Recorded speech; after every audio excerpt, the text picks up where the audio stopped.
సుపర్ణ సూక్తము మూడవ మంత్రము.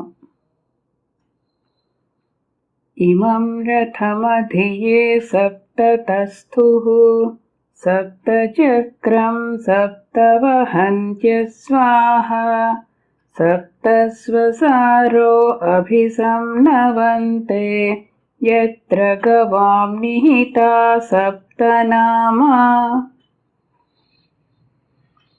టీకా. ఇమం దీనిని, సప్తచక్రం 7 చక్రములు కలదానిని, రథం రథమును, ఏ సప్త ఏ 7 అధితస్థుః అధిష్ఠించియున్నారో, తే వారు, సప్తస్వసారః 7 అప్పచెల్లెండ్రు, అభిముఖముగా, సంనవంతే మేళవించి గానము చేయుచున్నారు. యత్ర ఏ రథమందు, గవాం గోవుల యొక్క, సప్తనామ 7 నామములు, నిహితాః దాగియున్నవో లేక ఉంచబడినవో. తాత్పర్యము. 7 చక్రములు గల ఈ రథమును అధిష్ఠించియున్నవారు 7 అప్పచెల్లెండ్రు. వారు అభిముఖముగా స్తుతులను మేళవించుకొని గానము చేయుచున్నారు. ఆ రథమందే గోవుల యొక్క 7 నామములు ఇమిడించబడి ఉన్నవి. వివరణము. ఒకే చక్రము గల ఈ రథము మరల 7 చక్రముల రథముగా వివరింపబడినది. ఒకే కేంద్రము చుట్టూను వేరు దూరములతో పరిధులు ఏర్పడి గ్రహగోళములు తిరుగుచుండగా 7 చక్రముల వలె ఇమిడించబడి ఉండెను. 7టికిని కేంద్రము సూర్యుని లోపలనే ఉన్నది. సూర్యుని చుట్టూను తిరుగునట్టి గ్రహములు మన భూమితో కలిసి 6. భూమి చుట్టూను తిరుగుచున్న చంద్రుడు కూడా భూమి వెంట సూర్యుని చుట్టూను తిరుగుచుండును కనుక చంద్రునితో కలిసి 7 ఉన్నారు. మన శరీరము కూడా ఒక భూగ్రహమే, అనగా అన్నమయ కోశముతో ఏర్పడిన భౌతిక పిండమే. దీని చుట్టూను మనస్సు రూపమున దీని చంద్రుడు సంచరించుచుండును. మెదడును ఆధారముగా కొని మనస్సు యొక్క ప్రభావము శరీరమందు పనిచేయును. చంద్రగోళమును ఆధారముగా కొని మన భూమిపై చంద్రుని కిరణములు ఎట్లు ప్రసరించుచున్నవో అట్లే మనసు దేహముపై ప్రభావము చూపును. కనుక పిండాండమునందు పంచభూతములు మనస్సు కలిసి 6, బుద్ధి 7వదిగా నేను అనబడు ప్రజ్ఞ చుట్టూను ఇన్నియును తిరుగుచుండును. ఆ ప్రజ్ఞయే సూర్యుడు. సూర్యుని చుట్టూను గ్రహములు తిరుగు మార్గములు 7 చక్రముల వలె ఉండును. ఈ మొత్తమంతయు 7 పరిధులతో అలంకరింపబడిన ఒకే బండి చక్రము వలె పనిచేయును. చక్రము నడుమనున్న కన్నము వంటిదే సూర్యుని యందు అన్నిటినీ అల్లుకొనుచున్న నేను అనబడు దహరాకాశము. షణ్ణాభి ఏకాక్షం ఋతస్య ధారం అని వేదవ్యాసుడు ఇదే చక్రమును భారతమున ఆది పర్వమున వర్ణించెను. ఒక్కొక్క గ్రహము తన చుట్టూను తాను తిరుగుట కూడా జరుగుచున్నది కనుక ఒక్కొక్క దానికి వేరుగా ఒక్కొక్క సుడిగుండము వంటి కేంద్రము కూడా ఉన్నదని అతడు సూచించెను. సూర్యుడు చక్రము నడుమ ఇరుసు కన్నము వంటి వాడు. ఆ కేంద్రము చుట్టూను గ్రహముల కక్ష్యలు అనబడు పరిధులున్నవి. వానిపై ఒక్కొక్క గ్రహము ఒక్కొక్క చిన్న కేంద్రముగా ఏర్పడును. మొత్తము 7 సుడిగుండములు కల ఒకే చక్రముగా తిరుగుచుండును. క్రిందటి మంత్రమున సూర్యుడు, భూమి, చంద్రుడు అను 3 నాభులు చెప్పబడినవి.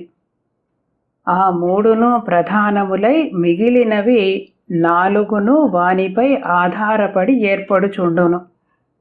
పిండాండమున కూడా మనస్సు, శరీరము, ఆత్మ ముఖ్యములు. ప్రాణశక్తి అంటే కుజుడు, బుద్ధి బుధుడు, జ్ఞానము గురుడు, సౌఖ్యానుభవము శుక్రుడు, వ్యాపారము లేక వ్యక్తిగత కర్మ శని అనబడునవి మిగిలిన 5ను. అందు భూగోళము కేంద్రముగా ఇందలి జీవులున్నారు కనుక భూమి చుట్టూను మిగిలిన 7ను పనిచేయుచున్నట్లు కనిపించును. అనగా సూర్యునితో కలిసి 7ను భూమి చుట్టూ తిరుగుచున్నట్లు ఇందలి సృష్టి ఏర్పడును. ఈ సృష్టిని ఉద్భవింపజేయు వ్యాహృతులు అనగా ఉచ్చారణములు 7గా చెప్పబడినవి. అందు భూహు భువః సువః అను 3ను ముఖ్యములు.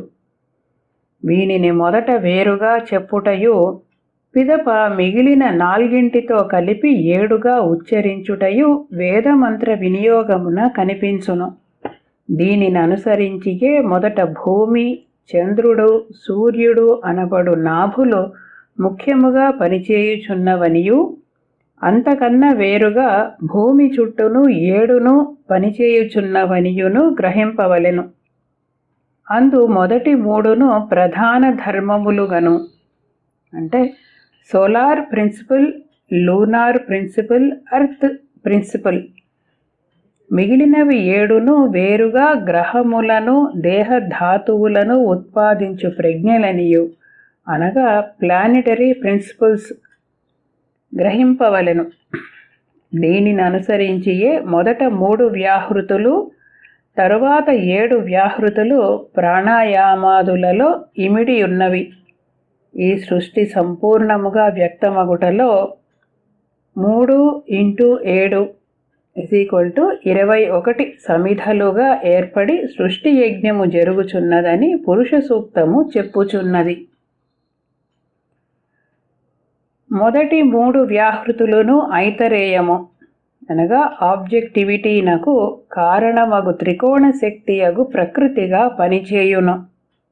మిగిలిన 4ను ఆ శక్తికి పీఠమగు చతుష్కోణ శక్తిగా పనిచేయును. ఈ విషయమును వివరించినవి ప్రాచీన తంత్ర గ్రంథములు. ఈ శక్తులు ఛందోగణములు అంటే groups of పీరియాడిసిటీస్ Ganu, వాగ్గణములు groups of utterances గను మన యందు ఏర్పడుచున్నవి. చతుష్కోణముపై నిలబడిన త్రికోణాకారముగా ఇవి ఏర్పడును. ఈ త్రికోణములే దళములుగా మొత్తము ఒక పద్మము వలె వ్యక్తమగును. దీనిని అనుసరించియే అంకెలకు అధిదేవతలకు ప్రజాపతులు 3x4 12గా పేర్పు చేసి సంవత్సరము అందలి మాసములు కల్పించుచున్నారు. ఇట్టి పేర్పులే యజ్ఞమందలి ఇటుకల పేర్పులుగా చయన విద్య చెప్పుచున్నది. ఈ పేర్పుతో కూడిన జీవ ప్రజ్ఞ ఆకాశాండమున పద్మకోశముగా ఏర్పడును. అందు తూర్పు, పడమర, ఉత్తరము, దక్షిణము, ఊర్ధ్వము, అధస్సు అను దిక్కులు ఏర్పడును. దీనితో చతురస్రముపై ఒక పద్మకోశము, దిగువనొక పద్మకోశము ఏర్పడును. దీని రూపకల్పనమును రుద్రాభిషేకమందలి మహాన్యాసమున గుర్తింపవచ్చును. ఈ పద్మకోశమునే గాయత్రి ధ్యానమున అరవింద యుగళము డబుల్ పిరమిడ్గా చెప్పిరి. ఈ రథమందు 7 అధిష్ఠించియున్నారని చెప్పబడినది. 2వ మంత్రమున చెప్పబడిన 7 అంకెలకు అధిపతులకు దేవతలు. ప్రస్తుత మంత్రమున అంటే ఈ 3వ మంత్రమున చెప్పబడిన 7 గానమునకు అధిపతులు. వీరు స్త్రీలుగా వర్ణింపబడిరి. వీరు శబ్దగుణము నుండి ఉద్భవించువారు. గాంధర్వ విద్యలో వీరు సప్తస్వరములు అనబడుదురు. సంగీతమున వీరికి సరిగమ పదని అను సంకేతములున్నవి. కంఠము నుండి ఉచ్చరింపబడునది. చెవులచే గ్రహింపబడునది శృతి విద్య. అనగా ఇది ఉచ్చరింపబడి వినబడునదే కాని అందలి టీకా తాత్పర్యములు కావు. ఈ స్వరములకును పై చెప్పిన గ్రహములకును గల సంబంధము వలన మన భూమిపై సృష్టి 7 దినముల సృష్టిగా ఏర్పడుచున్నది. ఈ సృష్టి అందలి జీవులమైన మనము ఈ దేవతల ప్రజ్ఞలను అంకెలుగా వాడుకొనుచు లోక వ్యవహారమును నడుపుచున్నాము. ఇందు ఏ స్వరమునకు, ఏ అంకెకు, ఏ గ్రహము అధిపతి అను ప్రశ్నకు సమాధానముగా పాఠములను సాధించుటకు కొందరు ద్రష్టలు యత్నించినారు. కానీ అది దురవగాహము. ప్రతి గ్రహ ప్రజ్ఞయందును మిగిలిన గ్రహ ప్రజ్ఞలు అంతర్భాగములై పనిచేయుచుండును. ప్రతి స్వరమునందును మిగిలిన స్వరములు ఉద్భవించి లీనమగుచుండును. ప్రతి అంకెతోనూ మిగిలిన అంకెలు గణితము చెందుచుండును. శతాంశ సహస్రాంశాదులుగా ఒక్కొక్క అంకెయందు అన్ని అంకెలును ఇమిడియున్నవి. వీని సమ్మేళనము అనగా సింథసిస్ చామంతి పువ్వునందలి రేఖల వలె ఇమిడియుండును. దీనితో ఈ సృష్టియందు సమ్మేళనము లేనట్లును, సమ్మిశ్రము అనగా అడ్మిక్స్చర్ ఉన్నట్లును భ్రమ కలుగుచుండును. కేవల ధ్యాన, ధారణ, సమాధి స్థితులలో నిలబడి పంచేంద్రియములతో లోకమున నిత్య జీవితమున వ్యవహరింపగల వారికి మాత్రమే ఇందలి సామ్యము, పరస్పరత్వము అందగలవు. కన్నులు మూసి సమాధిలో నిలుచువారికి గాని, కన్నులు తెరచి ఇంద్రియములలో చిక్కుకొను వారికి గాని అందవు. కనుక వేదమంత్రముల యందు సృష్టి సత్యముల ఉపదేశము వెలుగు రూపమున వ్యక్తమగుచుండునే కాని వైజ్ఞానిక కక్ష్యలో ఈ వెలుగును మూట కట్టుకొనుట సాధ్యము కాదు. ఒక్కొక్క గ్రహమునకు, అంకెకు, స్వరమునకు గల సంబంధమును వేరువేరుగా పెట్టెలలో పెట్టి తాళములు బిగించినను నిలువదు. సూత్రీకరణము చేయ యత్నించినప్పుడెల్లా దృష్టి చెదరుచుండును. సమత్వము అంటే యోగమును దర్శించినప్పుడెల్లా సత్యసూత్రములు తమంతట తామే వేదములుగా వ్యక్తమగుచుండును. వేదములు సామ్యస్థితిలో మత్స్యావతారముగా దర్శింపబడునవే గాని రచింపబడిన గ్రంథముల అస్థిపంజరములలో ఇముడవు. వేదములు అనంతములు. వేద గ్రంథములు 3 కావచ్చును, 4 కావచ్చును, 10 కావచ్చును. ఆనందమును గూర్చి ఎంత విపులముగా గ్రంథరచన చేసినను మరల నీకు కలుగు ఆనందము ఆ గ్రంథము కన్నా వేరుగా నుండును. దీనిని తెలుపునదే వేద విద్య. సప్తస్వసారః అనగా 7 అప్పచెల్లెండ్రు. స్వసారః తన ప్రత్యేక సామర్థ్యము అని లోపలి అర్థము. అందు ఒక్కొక్కటి తన ప్రత్యేక గ్రహ, స్వర, వర్ణ లక్షణములు కలిగి ఒక అంకెతో సంబంధము కలిగియుండును. ఇందరును మూలతత్వమగు సుపర్ణమూర్తినే తమ సారముగా గలిగి జీవించుచున్నారు. సారము యొక్క లేత ముదుళ్ల వలె ఈ తత్వములు ఏర్పడుచున్నవి. వేదమంత్రములలో ఒక్కొక్క తావున కొన్ని అక్షర చమత్కృతులు చేయబడును. స్వరః అను పదము స్వసార అని ప్రయోగింపబడును. వత్సరం అను పదమును వత్సం అని వ్యాసుడు భారతమున వేదస్థుతిలో ప్రయోగించెను. స్వరములే అప్పచెల్లెండ్రుగా అభిముఖులై స్తోత్రములను గానముగా మేళవించుచున్నారని ఇచట తెలియవలెను. ఈ గానము ఛందోమయుడగు సుపర్ణునికి స్తోత్ర రూపము. ఈ గానము ఛందోమయమే కాని లోకభాషకు సంబంధించినది కాదు. అనగా గానమే స్తోత్రము గాని టీకా తాత్పర్యములు కావు. సంగీతమే సుపర్ణుని స్తుతి అని అర్థము.